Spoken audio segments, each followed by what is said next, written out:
राष्ट्रपिता ज्योतिबा फुले, महामना सावित्रीबाई फुले, मां फातिमा शेख, हमें आपको मान सम्मान स्वाभिमान का जीवन देने वाले करोड़ों शोषित वंचित पीड़ितों के मसीहा, भारत के संविधान निर्माता, इस देश के भाग्य विधाता, जिनको ज्योतिबा फुले को जिन्होंने अपना गुरु मानकर अपने जीवन का संघर्ष शुरू किया, विश्व रत्न बोधिसत्व और भारत के संविधान निर्माता हमारे रहबर डॉक्टर बाबा साहेब अंबेडकर, 21वीं सदी के सबसे बड़े महानायक, कश्मीर से लेकर कन्याकुमारी तक साइकिल यात्रा करने वाले, शोषित वंचित तबके को एकजुट करने वाले, जातियों में वर्गों में बिखरे हुए समाज को चमार, वाल्मीकि, कोरी, कुर्मी, पासी, धोबी, धानु, कहीर, गडरिया, गुज्जर, जाट, नाई, यादव, तेली, कुमार, महार, डोम, पटेल, कुशवा, मुस्लिम और तमाम वो जातियां जिनके पुरखों के साथ जातिगत तौर पे शोषण हुआ करता था,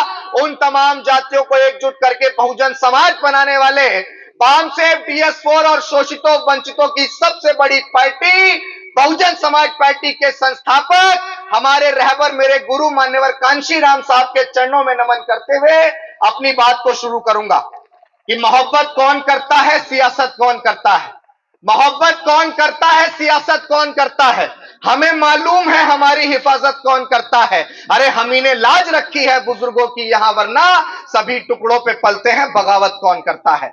आज साथियों, ये मध्य प्रदेश की धरा है। इस मध्य प्रदेश के अंदर सबसे ज्यादा समाज की आबादी है और उसके बावजूद भी हमारी औकात और हैसियत यह है कि आज एक भी अंबेडकरवादी सांसद दिल्ली के संसद भवन के अंदर आपके मध्य प्रदेश से नहीं है। जिस समाज के हुक्मरान नहीं होते हैं, उस समाज के ऊपर निरंतर शोषण अत्याचार होते हैं। इस बात को मैं नहीं कह रहा हूं, इस बात को माननीय कुशवाहा जी को सांसद बनाने वाले उनके राजनीतिक गुरु मान्यवर कांशीराम साहब ने यह कहा था कि जिस समाज के हुक्मरान नहीं होते हैं, जिस समाज के राजा और शासक नहीं होते हैं, उस समाज की बहन बेटियों की इज्जत आबरूएं लुटती हैं, उस समाज के भाइयों को जाति के नाम पे पीटा जाता है। मैं आज आपसे पूछना चाहता हूं कि इस क्षेत्र के अंदर सबसे ज्यादा आबादी आपकी है, लेकिन कातिया के कुत्तों को अगर संसद भवन के अंदर भेजोगे तो वो सिर्फ और सिर्फ आपको काटने का काम करेंगे, आपका भला करने का काम नहीं करेंगे। अरे जब उनके गले में पट्टा किसी और का होगा तो हमेशा मालिक की सुनी जाती है। मैं आपसे यह कहना चाहता हूं कि आज आप एक ऐसी जोड़ी बनाइए। अभी रुपेश भाई कह रहे थे कि हम लोगों को डराने और धमकाने का प्रयास कर रहा है। आज इस मंच से आपका भाई कहता है कि रुपेश कैन और कुशवाहा जी, अभिषेक के मध्य प्रदेश के अंदर दो हाथ हैं, अगर इनको किसी ने छेड़ने का प्रयास किया तो आवाज महाराष्ट्र से भी उठेगी, छत्तीसगढ़ से भी उठेगी, उत्तर प्रदेश से भी उठेगी और आवाज हर देश के उस कोने से उठेगी जहां लोग अभिषेक को जानते हैं, क्योंकि इस समाज ने समय में अपने किया है। आएगी तो या तो मार देंगे या मर जाएंगे, ये वो समाज के लोग हैं। तो अपने आप को बिल्कुल कुशवाहा जी अकेला मत समझना। आज यहाँ पे जितना भव्य कार्यक्रम आप लोगों ने किया है, जितनी एकजुटता आप लोगों ने दिखाई है, मैं आपको पूरे विश्वास के साथ ये कहता हूं कि अगर आप सबने सिर्फ 6 महीने इस मध्य प्रदेश के अंदर, पूरे मध्य प्रदेश के अंदर अगर आपने 6 महीने सामाजिक रूप से इस आंदोलन को आगे बढ़ा दिया तो आने वाले समय में आप मध्य प्रदेश का मुख्यमंत्री हमसे ले लेना। इस बात को जुबान के साथ आपसे कह रहा हूं, लेकिन आप सबको पहले सामाजिक एकजुटता बनानी पड़ेगी। आज देश में हम एक आंदोलन चला रहे हैं, उस आंदोलन का नाम है बहुजन जागो मार्च, और जिसका उद्देश्य है बहुजन नेताओं साथ में आओ। डॉक्टर बाबा साहेब अंबेडकर कहते थे कि शिक्षित बनो, संगठित रहो और संघर्ष करो। शिक्षित ये समाज हो गया, लेकिन संगठित होने के नाम पर 1,35,000 से ज्यादा हम लोग बना रहे हैं, संघर्ष भी हम लोग कर रहे हैं। लेकिन मैं आपसे सवाल पूछना चाहता हूं कि अगर हम लोग आपके बीच में ही एक कैंडिडेट बहुजन समाज पार्टी का झंडा लेके आएगा, एक कैंडिडेट आजाद समाज पार्टी का झंडा लेके आएगा, दोनों समाज के हैं, तो आप मेरे भाइयों बताओ किसको वोट दोगे? बताओ किसको वोट दोगे? एक हार जाएगा, दूसरा भी हार जाएगा, और जो विरोधी आपके खिलाफ लड़ाई लड़ रहा है वो विरोधी जीत के चला जाएगा। ये मेरी लड़ाई है। आज तमाम लोग कहते हैं कि अभिषेक एक चेहरा बनाने के लिए काम कर रहा है। अभिषेक की पहचान तो इतनी है कि आज अभिषेक किसी पहचान का मोहताज नहीं है। बेशक अभिषेक ने जैसा अभी बता रहे थे कि टिकटॉक से हमने सफर शुरू किया था। देखिए, वक्त से पहले हादसों से लड़ा हूं और मैं अपनी उम्र से कई साल बड़ा हूं। क्योंकि मैंने समाज के बीच बहुत कम समय में घूम के, शायद मुझे ऐसा लगता है कि कोई बहुत ज्यादा संघर्ष करने के बाद भी इतना नहीं घूम पाता है, लेकिन हमने अपने कदमों से मध्य प्रदेश डॉक्टर बाबा साहेब अंबेडकर की जन्मभूमि से 2023 को इस मार्च को शुरू किया था।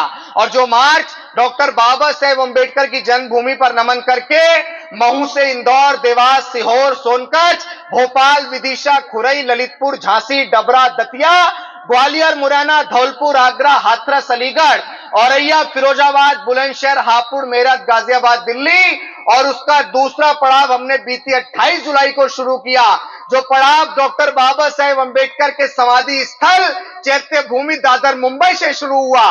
फिर मुंबई से पुणे, नासिक, धुले, जलगांव, अकोला, अमरावती, यवतमाल, वार्धा, नागपुर और तमाम जगह घूमते हुए हमने उसका तीसरा पड़ाव बीती 25 दिसंबर से राजस्थान के घूमने को शुरू किया है। अब आपका भाई राजस्थान के अंदर घूमने का काम करेगा।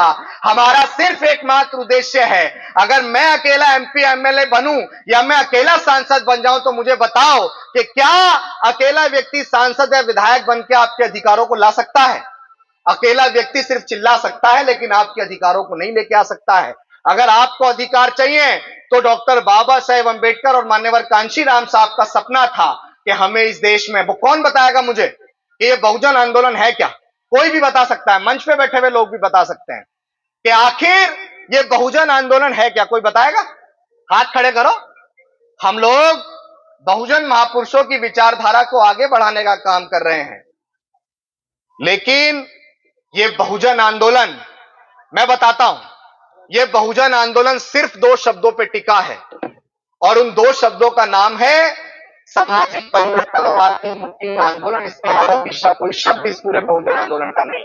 अगर आपको सामाजिक परिवर्तन और आर्थिक मुक्ति के आंदोलन को सफल करना है तो हमें इस देश में अपना प्राइम मिनिस्टर बनाना पड़ेगा। डॉक्टर बाबा साहेब अंबेडकर ने जब हमें वोट का अधिकार दिया था, जब हमें वोट की ताकत दी थी, और उन्होंने कहा था कि मैं इस देश में एक ऐसी व्यवस्था लागू करने जा रहा हूं कि अब रानी के पेट से राजा पैदा नहीं होगा, अब अगर राजा पैदा होगा तो वोट और बैलेट की ताकत से पैदा होगा। उस ताकत को देते हुए डॉक्टर बाबा साहेब अंबेडकर ने कहा था कि 21वीं सदी हमारी है, और अभी 21वीं सदी चल रही है, और अगर हमें डॉक्टर बाबा साहेब अंबेडकर, फूले शाहू पेरियार और मान्यवर कांशीराम साहब का सपना पूरा करना है तो हमें इस देश में अपना प्राइम मिनिस्टर, प्रधानमंत्री बनाना पड़ेगा। और अगर हमें देश में प्रधानमंत्री बनाना है तो हमें इन 2 नेताओं को एकजुट करना पड़ेगा, जिनकी पीछे आपको तस्वीर दिख रही है। क्योंकि अगर अपना ही व्यक्ति सामने खड़ा होगा तो मैं आपको बड़े दर्द के साथ कह रहा हूं कि ना मेरा ये वाला भाई जीतेगा, ना मेरा ये वाला भाई जीतेगा, दुश्मन जीत के चला जाएगा। और इसीलिए समाज के अंदर मैं घूम रहा हूं, और जब हम इस देश में अपना प्राइम मिनिस्टर बनाएंगे तो साथियों, मैं आपको क्या बताऊं कि वो खुशी क्या होगी।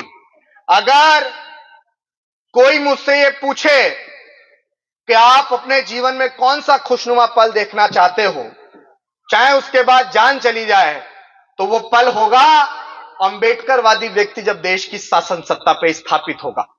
अंबेडकरवादी व्यक्ति जब प्रधानमंत्री बनेगा, उस पल के लिए हम लोग दिन रात मेहनत कर रहे हैं। हम लोग क्यों मेहनत कर रहे हैं? अरे जब आज हम देखते हैं, राजस्थान चले जाइए, कभी मूछे रखने पे मार दिया जाता है।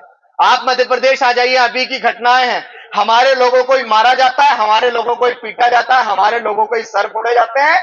तो कोई बात नहीं, राह के दरिया का किनारा भी कभी आएगा, वक्त अगर उनका है तो हमारा भी कभी आएगा। अगर कुत्ता ना बना दिया ना तो कह देना, अगर इन्हें कुत्ता ना बना दिया ना तो कह देना। मैं आज यहां पे पूरे मध्य प्रदेश के अंदर ये देख रहा हूं कि समाज के साथ शोषण बहुत चरम पे है, और समाज के ठेकेदार बनने वाले नेता अपनी अपनी कोठी और हवेलियों में मस्त हैं। इसीलिए मैं आपसे कहूंगा कि पार्टी और संगठनों के झंडे को छोड़ के मान्यवर कांशीराम साहब के सामाजिक परिवर्तन के आंदोलन को हाथ में उठाइए और उस आंदोलन को आगे बढ़ाने के लिए काम करिए। मैं आप सबके बीच में मान्यवर कांशीराम साहब के ऊपर कुछ नज़में पढ़ना चाहता हूं, हालांकि यहां निशा है, कलाकार है भाई, मैं कलाकार तो नहीं हूं इसकी तरह, इससे अच्छा गा भी नहीं सकता हूं, लेकिन चूंकि बहुजन शायर के नाम से लोग मुझे जानते और पहचानते हैं, मैं अपने नेताओं से कहना चाहता हूं कि तुमने चाहा नहीं, नहीं तो हालात बदल सकते थे। कि तुमने चाहा नहीं, नहीं तो हालात बदल सकते थे। ये हमारी आंख से निकलने वाले आंसू उनकी आंख से निकल सकते थे। अरे तुम तो ठहरे ही रही एक पानी की तरह, अगर दरिया बनते तो बहुत आगे निकल सकते थे, अगर दरिया बनते तो बहुत आगे निकल सकते थे। साथियों, मान्यवर कांशी राम साहब के ऊपर मैं आज आप सबके बीच, क्योंकि मान्यवर कांशी राम साहब वो शख्सियत हैं कि अगर आज हम लोग जय भीम चिल्लाते हैं, आज हम लोग जय ज्योति चिल्लाते हैं, या आज हम लोग बड़े खुशनुमा तरीके से सावित्रीबाई फुले की जन्म जयंती मना पा रहे हैं, तो सिर्फ और सिर्फ मान्यवर कांशी राम साहब की वजह से, जिन्होंने अपना घर परिवार सुख चैन संपत्ति छोड़कर आज जीवन अविवाहित रहकर इस समाज के लिए त्याग और समर्पण किया। मैं चंद लाइनें उनके लिए सुनाऊंगा, बड़े ध्यान से आप लोग सुनना। मैं कोई कलाकार नहीं, मैं अपने शाहू और मान्यवर कांशी राम साहब के आंदोलन का एक छोटा सा सिपाही हूं।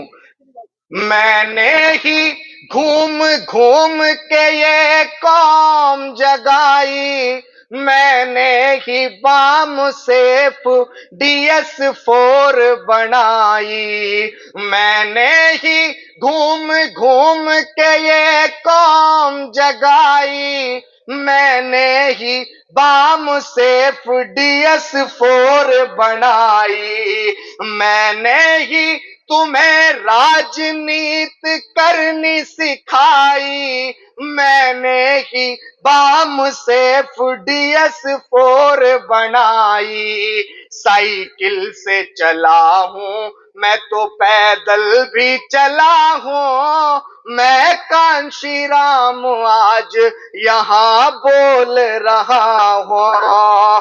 मैंने तो इस मिशन के लिए घर को था छोड़ा, अच्छी थी मेरी नौकरी माँ बाप को छोड़ा। मान्यवर कांशी राम साहब महाराष्ट्र के पुणे के अंदर DRDO के अंदर साइंटिस्ट की नौकरी करते थे। विधायक की लड़की के साथ शादी तय हो गई थी, लेकिन उन्होंने जब DK खापर्डे के द्वारा दी गई द एनिहिलेशन ऑफ कास्ट जाति के बीजनाश पुस्तक को पढ़ा, उस दिन मान्यवर कांशी राम साहब ने संकल्प लिया कि मैं कभी घर नहीं जाऊंगा, मैं कोई बैंक बैलेंस नहीं रखूंगा, मैं कोई धन संपत्ति नहीं रखूंगा, मैं आजीवन अविवाहित रहकर अपने समाज की सेवा करूंगा। और वो महापुरुष उसके बाद कभी अपने घर नहीं गया। मैंने तो इस मिशन के लिए घर को था छोड़ा, अच्छी थी मेरी नौकरी माँ बाप को छोड़ा, भूखा भी रहा हूं मैं तो प्यासा भी रहा हूं, मैं कांशी राम आज यहाँ बोल रहा हूं। आपस में लड़ो मैंने ये तुमसे न कहा था, तुम 10 दिशाओं में चलो मैंने न कहा था, आपस में लड़ो, आपस में लड़ो मैंने ये तुमसे न कहा था, तुम 10 दिशाओं में चलो मैंने न कहा था, मेरे मिशन को आज तो तुम मिलके संभालो, कुर्बानियों को मेरी आज मिलके बचा लो, मैं एकता की कोई मिसाल रहा हूं, मैं कांशी राम आज यहाँ बोल रहा हूं। मान्यवर कांशी राम साहब कहते थे कि अगर हमने उत्तर प्रदेश जातिवाद की गर्दन है, और अगर हमने इस जातिवाद की गर्दन को मरोड़ दिया तो हम पूरे देश से जातिवाद को उखाड़ फेंकेंगे। मैंने ही जातिवाद की गर्दन को मरोड़ा, यूपी में मनुवाद के गुरूर को तोड़ा, मैंने ही जातिवाद की गर्दन को मरोड़ा, यूपी में मनुवाद के गुरूर को तोड़ा। जिस समाज की महिला को सबसे नीच बताया, यूपी का ही उसको मैंने सीएम बनाया। भारत की राजनीति का चाणक्य रहा हूं मैं, कांशी राम आज यहाँ बोल रहा हूं। फूले के विचारों का निगेबान रहा था मैं, कबीर की रैदास की पहचान रहा था। अंबेडकर के जज्बे सा फौलाद रहा हूं मैं, कांशी राम आज यहाँ बोल रहा हूं। साथियों, आज मैं आप सबसे कहना चाहता हूं कि आज जो आप छोटी छोटी मूर्तियों के लिए और सारी चीजों के लिए हम लोग लड़ रहे हैं, हम लोग इसका अपना मान सम्मान स्वाभिमान मान रहे हैं, तो अरे इस देश में और इस प्रदेश में अपना मुख्यमंत्री बनाने और देश में अपना प्रधानमंत्री बनाने के लिए अपना स्वाभिमान बनाइए। तो मैं समझता हूं कि अगर आप कहेंगे तो एक गौशाला में नहीं, मुख्यमंत्री आवास में और प्रधानमंत्री आवास में डॉक्टर अंबेडकर की प्रतिमा और राष्ट्रपिता ज्योतिबा फुले की प्रतिमा को हम लोग स्थापित करवाएंगे।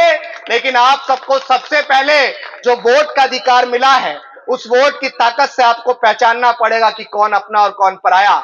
लेकिन अब ये बड़ी विडंबना हमारे बीच आ जाती है कि हम किसको पहचाने, कौन अपना कौन पराया। अभी आ रहे हैं नेताजी जय भीम चिल्लाते हुए कि हमको वोट देना, फिर दूसरे नेताजी दूसरी पार्टी से आ रहे हैं जय भीम चिल्लाते हुए कि हमको वोट देना, फिर तीसरे नेताजी आ रहे हैं चिल्लाते हुए कि जी हम तुम्हारे ही हैं, हमको वोट देना। लेकिन हमारे समाज के नेता हमसे कहते हैं कि एकजुटता बना लीजिए, एकजुटता बना लीजिए, एकजुटता बना लीजिए। लेकिन समाज उनसे यह सवाल कर रहा है कि आप कब एकजुटता बनाएंगे? क्या बिना एकजुटता के माननीय बहनजी उत्तर प्रदेश की 4-4 बार एक मुख्यमंत्री बन गए? क्या बिना एकजुटता के सड़क से संघर्ष करने वाला व्यक्ति इस देश की सबसे बड़ी पंचायत का हिस्सा बन गया? एडवोकेट चंद्रशेखर आजाद जी क्या बिना समाज की एकजुटता के सांसद बन गए? अब ये समाज आप सबसे हाथ जोड़ के निवेदन कर रहा है कि अरे आप एकजुटता बना लीजिए। अभी आप देख रहे थे कि देश के गृह मंत्री ने एक सड़क छाप व्यक्ति के द्वारा इस तरह की भाषा का प्रयोग किया जाता है, जिस तरह की भाषा का प्रयोग माननीय गृह मंत्री जी के द्वारा किया गया। अगर आज उन सबकी नींद को आपको उड़ाना है तो आप एक नारा लगाइए कि बहुजन नेता साथ में आओ, और आप ये कहिए कि एक नहीं तो वोट नहीं। और जब एक नहीं और वोट नहीं तो हमारे नेता चिंतित हो जाएंगे कि यार जिस समाज के नाम पे हम लोग राजनीति करते हैं, अगर उस समाज ने हमसे कह दिया एक नहीं तो वोट नहीं, तो फिर हमारी दाल कैसे गलेगी। मेरी माताओं बहनों, उठ के तो जा रहे हो, लेकिन ये भी सुनना कि मेरी भी माँ है एक घर पे, जिसको 6 महीने पहले छोड़ के निकल गया था। अगर दर्द और तकलीफ हो तो 2 मिनट की बात सुन के फिर चले जाना। हमारी भी माँ है जिससे 6 महीने पहले मुलाकात हुई थी, फोन पे भी ज्यादा लंबी बात नहीं हो पाती है। वो सिर्फ और सिर्फ हमारे साथियों के पास फोन करके पूछ लेती हैं कि अभिषेक कैसा है, या क्या ठीक है या नहीं है। और जैसा रुपेश भाई ने बताया कि हमारा जन्मदिन था, उसके बाद भी हम घर नहीं थे, तो जन्म दिवस था लेकिन हम लोग पुणे के मध्य प्रदेश के इंदौर के अंदर एक कार्यक्रम में थे, और साथी कह रहे थे कि भैया आज जन्मदिन है। हमने भी कहा कि जन्मदिन उस दिन मनाएंगे जिस दिन देश में शासन सत्ता पे हमारा व्यक्ति स्थापित हो जाएगा। क्या फायदा ऐसे जन्म दिवस का? वो खुशी कोई खुशी नहीं है। जब हमने इस समाज को अपना घर माना है तो वो व्यक्ति कैसे जन्म दिवस मना सकता है? वो कैसे अपनी खुशी से केक काट सकता है? जिनकी बहन बेटियों की इज्जत आबरू होती हो, जिनके समाज का जातिगत तौर पर हत्याएं होती हो। मैं आपको बता रहा था कि मैं 6 महीने पहले अपने घर को छोड़ के निकला था, और माँ का कलेजा तो ऐसा होता है। मैं आपसे पूछता हूं कि अगर आपका बच्चा 10 दिन भी अपने घर को छोड़ के निकल जाए, साइड को थोड़ा सा, इनसे संवाद करने दो यार। अगर आपका बच्चा 10 दिन भी अपने घर को छोड़ के निकल जाए तो 11वें दिन क्या आपको उसकी याद नहीं आएगी कि बेटा घर आ जाए? लेकिन आप सोचिए कि हमारी भी माँ है, हमारे पिताजी भी हैं। मुझे नहीं पता कि मैंने क्यों ये संकल्प ले लिया कि भाई मैं 28 महीने तक अपने घर नहीं जाऊंगा, मैं 28 महीने तक अपने घर की दहलीज पे नहीं चढ़ूंगा। मुझे नहीं पता कि टिकटॉक पे शायरी करने वाला एक ना समझ सा वो लड़का जो 9वीं 10वीं क्लास में पढ़ता था, और वो लड़का जब टिकटॉक पे वीडियोस बनाता था तो उसके मन में कोई ऐसी मंशा नहीं थी कि वो समाज सेवा करेगा। वो सिर्फ लाइक पाने के लिए वीडियोस बनाता था। नहीं मुझे पता लगा कि कब उसने मुझे इस आंदोलन की तरफ मोड़ दिया। मेरे फादर तो राजमिस्त्री का काम करते हैं, वो मुझे साइकिल के कैरियर पे बैठाकर बाबा साहेब अंबेडकर और मान्यवर कांशीराम साहब के प्रोग्रामों में मुझे ले जाया करते थे। मैं पीछे बैठ के कार्यक्रम देखा करता था। मुझे नहीं पता था कि एक दिन वो बच्चा, राजमिस्त्री का लड़का, एक दिन मंच पे और माइक पे चढ़ के इस समाज के अधिकारों की बात करेगा। मुझे नहीं पता था कि कब मैं एक आंदोलनकारी बन जाऊंगा, कब मैं क्रांतिकारी बन जाऊंगा। मुझे नहीं पता था।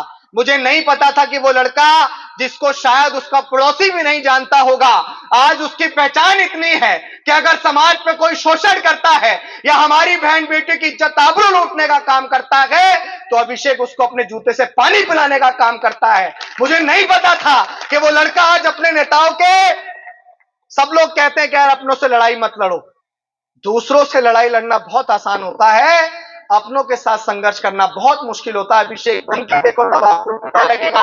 अभी कोई कहता है कि की तरफ से नुमाइंदा बन के घूम रहा है, कोई कहता है माननीय बहन जी की तरफ से नुमाइंदा बन के घूम रहा है। अरे मैं नहीं हूं इनका नुमाइंदा। अगर मैं नुमाइंदा हूं तो फूले शाहू अंबेडकर और मान्यवर कांशीराम साहब के आंदोलन का एक सच्चा नुमाइंदा हूं और अपने नेताओं के गले की वो हड्डी बनने का काम कर रहा हूं कि जब तक ये एकजुट नहीं होंगे वो हड्डी ना अंदर जाएगी ना बाहर आएगी, और वो हड्डी समाज के बीच घूमती रहेगी और समाज को जागरूक करने का काम करेगी और उनसे कहेगी कि अपने नेताओं से सवाल करो, जिन नेताओं ने आपके वोट से अपने घरों को भरने का काम किया, जिन नेताओं ने आपकी वोट से संसद के अंदर जाने का काम किया, अब वो नेता एकजुट हो जाएं और समाज को एक्चुअल में जो हमें देना है, हमारे पास नहीं है यार इतना समय कि हम आपको रोज ये कहें कि अब जो कांशीराम साहब ने काम किया था 10, 15, 20 साल बिताए, फिर माननीय बहन जी वही काम करे 10, 15, 20 साल बिताए, फिर चंद्रशेखर आजाद जी वही काम करे 15, 20 साल बिताए। अरे ऐसा होता है कि कोई पेड़ लगाता है, कोई पानी डालता है, कोई उसकी छाया लेता है और कोई उसके फल खाता है। हमें ऐसा काम चाहिए। अगर दोबारा से पेड़ पे पेड़, पेड़ पे पेड़, पेड़ पे पेड़ लगते चले जाएंगे तो फिर दोबारा उसको पौधा बनने में समय लगेगा, फिर दोबारा उसको पेड़ बनने में समय लगेगा, फिर दोबारा उसमें फल आने में समय लगेगा। क्या हमारे पास और आपके पास इतना समय है? इस देश में इंडियन कॉन्स्टिट्यूशन, जिसको बनाने के लिए डॉक्टर बाबा साहेब अंबेडकर ने अपने 4-4 बच्चे कुर्बान कर दिए, ये संविधान जो आपको शिक्षा, समानता और स्वतंत्रता के राइट देता है, ये संविधान जो आपको देश में तमाम तरह की आजादी देता है, जिस संविधान की वजह से आज मैं आपके सामने धाड़ पा रहा हूं, जिस संविधान की वजह से आज निशा बहुत अच्छे अच्छे गाने गाती है, समाज के अंदर प्रसिद्ध है, जिस संविधान की वजह से आज ये खुल के बोल पाती है कि साले जीजा जी की मूर्ति तोड़ते हैं। अगर देश क्या हम खुल के ये बोल पाते कि ये पुलिस, ये प्रशासन, यहाँ का मुख्यमंत्री और देश का प्रधानमंत्री अभिषेक का नौकर है? क्या हम लोग कह पाते हैं?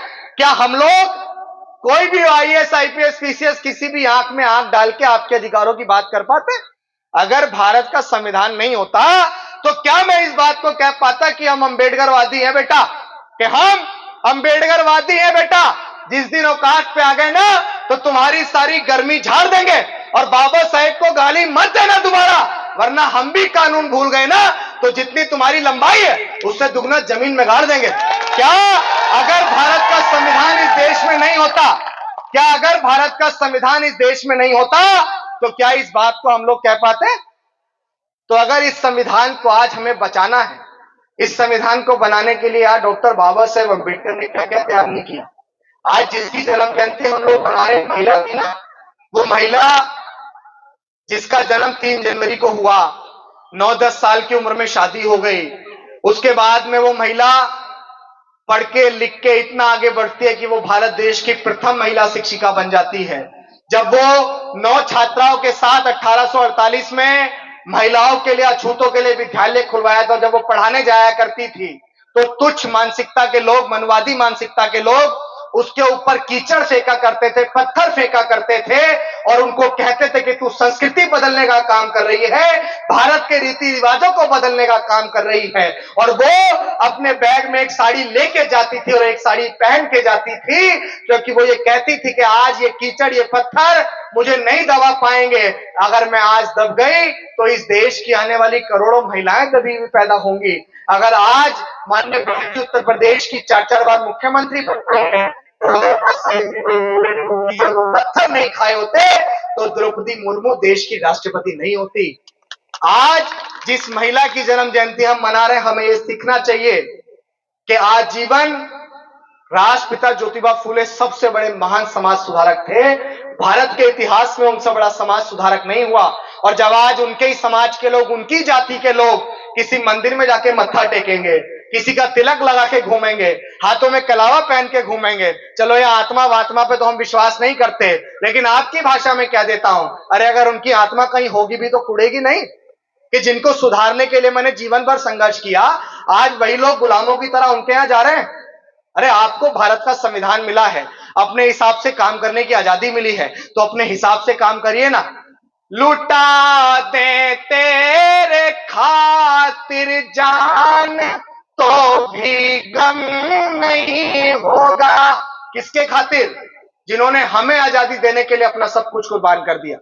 लुटा दे तेरे खातिर जान तो भी गम नहीं होगा, तेरे जैसा कोई अब जख्म का मरहम नहीं होगा। पढ़ा तुझको तो एक शायर के दिल की धड़कने बोली, कई सदियों तलक अब डॉक्टर जैसा नहीं होगा, कई सदियों तलक अब कांशी राम सा नहीं होगा।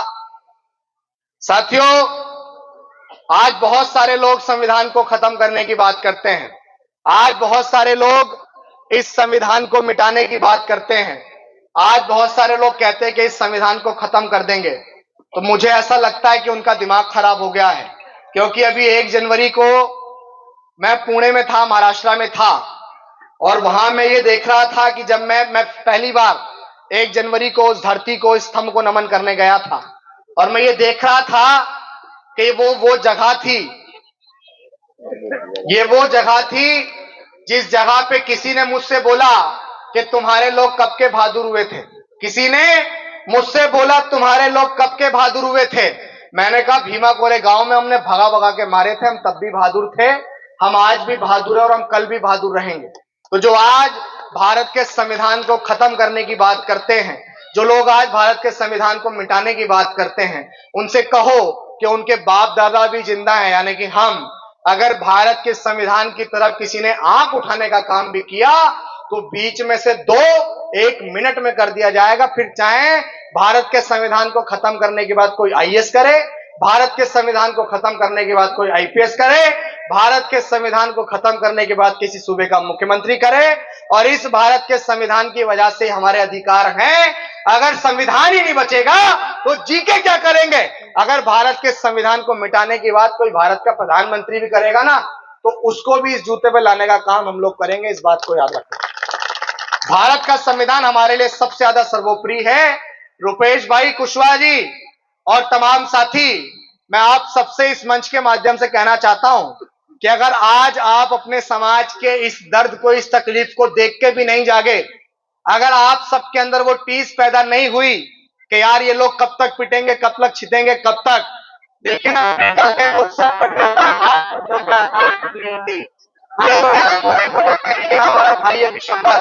उसके साथ उसके सर में कुल्हाड़ी मार दी गई, उसका सर फट गया, टांके लग गए। गौरव का भी ऑपरेशन था, मैं उससे मिलने गया था हॉस्पिटल में, वो हॉस्पिटलाइज था, मैं उससे मिलने गया, लेकिन वो ऑपरेशन थिएटर में जा चुका था, उसके हाथ का ऑपरेशन हो रहा है, पूरी हड्डी टूट गई है। हम लोग आरोपियों को गिरफ्तार नहीं करवा पा रहे हैं। अगर आज भी आपको लग रहा है कि देश संविधान के हिसाब से चल रहा है, तो मैं ये समझता हूं आपसे बड़ा मूर्ख कोई नहीं है। आज देश में आप सबको एक ही विचारधारा, एक ही आंदोलन करना पड़ेगा, और वो आंदोलन है अपने नेताओं को एकजुट करने का आंदोलन। मैं लगातार सफर में रहता हूं, लगातार आंदोलनों में रहता हूं। मैं शायद आपके किसी खुशी के पल में ना आ पाऊं, मैं शायद आपके किसी शादी या आपके किसी जन्मदिन के प्रोग्राम में ना आ पाऊं, लेकिन मैं हर जगह कहता हूं कि अगर आपको कोई दुख, मुसीबत, तकलीफ हो तो आपका भाई जैसा भी टूटा फटा है, आपका भाई जैसा भी है, आप ईमान अगर अपने भाई को याद करोगे तो आपके पास आने में जितना समय लगा बस उतना ही समय लगेगा, लेकिन आपको आपका भाई पीठ नहीं दिखाएगा। मैं आज ये कहता हूं कि मेरी कोई पार्टी नहीं है, मेरा कोई संगठन नहीं है, मैं किसी पार्टी संगठन का कोई राष्ट्रीय अध्यक्ष नहीं हूं। बहुत छोटा सा शायर, मुझे लोग शायर कह देते हैं, बहुजन शायर के नाम से जानते